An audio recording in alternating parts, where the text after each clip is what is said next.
Assalamualaikum warahmatullahi wabarakatuh. Baik, kita berjumpa kembali. Pada kesempatan ini kita akan membahas tentang keutamaan ibadah sholat, yang mana kita tahu sholat itu merupakan syariat bagi kaum muslimin. Di sini kita lihat as-sholatu ibadatun, sholat itu merupakan ibadah, la tasqutu bi ayyi halin, dia tidak akan terputus bagi penganutnya untuk melakukan ibadah sholat bi ayyi halin, dalam keadaan apapun.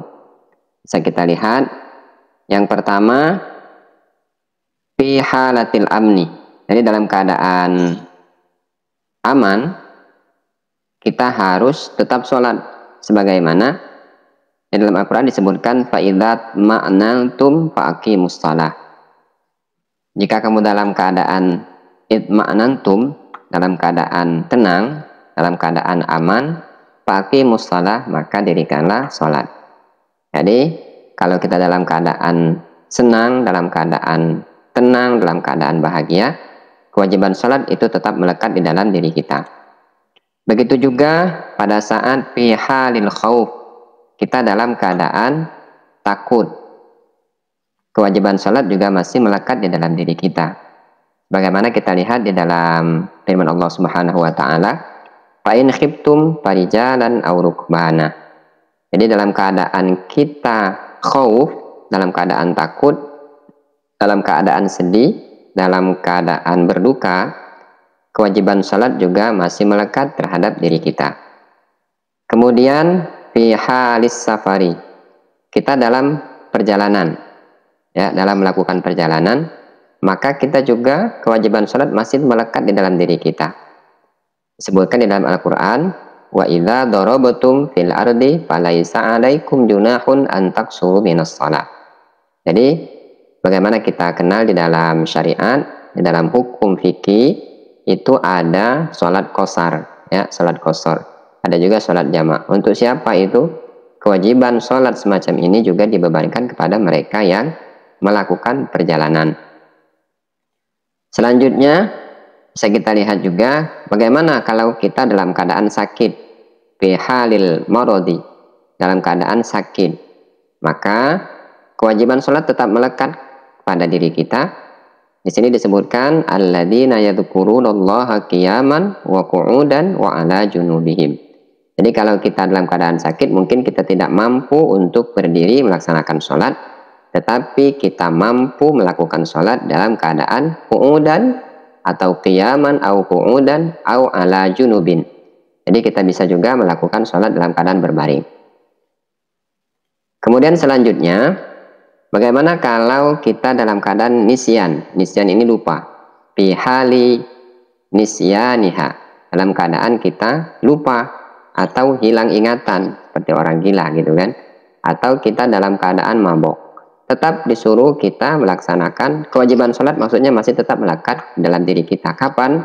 Wa aqimis sholata li dzikri, pada saat kita sadar dari nisyan, dari lupa kita, pada saat kita sadar dari mabuk misalkan, ataupun dari keadaan gila, tapi kita pada saat kita sadar itu kewajiban sholat juga melekat kembali ke dalam diri kita. Sekarang kita lihat bikhilafi ghairiha, berbeda dengan selain ibadah, minal ibadati, dari ibadah-ibadah yang lain. Fatasqutu fi halatin, sedangkan ibadah-ibadah lain dia ada batasnya, dia akan putus kewajiban itu atau tidak dibebankan lagi kepada seorang mukallaf pada saat seperti ibadah. Misalkan kita lihat di sini yang pertama al-hajju. Nah, ibadah haji itu yasqutu inda adabil istita'ah. Jadi haji itu tidak dibebankan kepada mereka yang tidak memiliki kemampuan, baik kemampuan secara zohir maupun secara batin. Secara zohir bisa kita lihat mungkin dari segi materi, ya, mungkin dari segi materi dia tidak mampu melaksanakan haji, maka itu tidak dibebankan kepada mereka. Atau juga dalam keadaan sakit, karena mungkin dia tidak bisa melakukan perjalanan. Atau dalam keadaan secara batin, mungkin mentalnya ataupun yang lain, dia juga terlepas dari kewajiban atau melaksanakan ibadah haji ini. Kemudian Ada juga puasa misalkan. As-shaum yasqutu indal ajzi ad-daimi. Puasa itu tidak dibebankan atau terputus kewajibannya kepada orang yang lemah, dan lemahnya ini ad-daimi, berkelanjutan.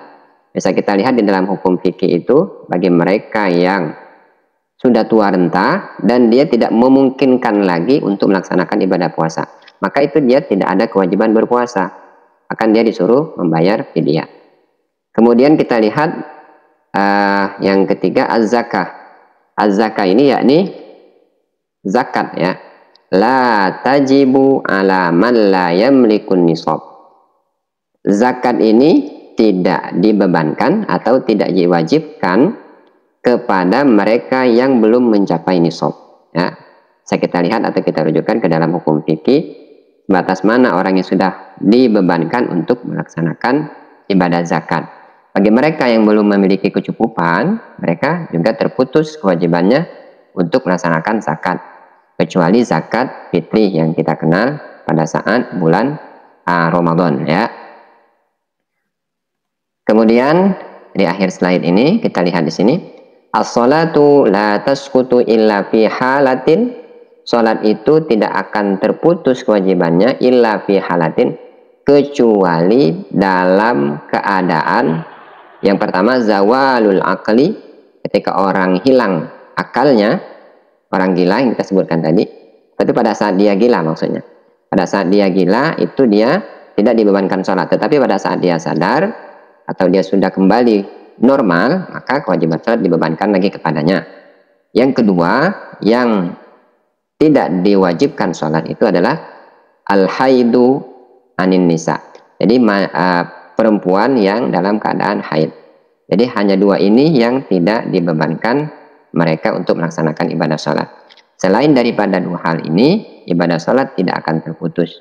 Semuanya memiliki kewajiban pada saat dia sudah mukallaf, sudah dikenalkan hukum syara, maka sholat tetap harus dilakukan dalam keadaan apapun. Wallahu a'lam bishawab. Terima kasih. Assalamualaikum warahmatullahi wabarakatuh.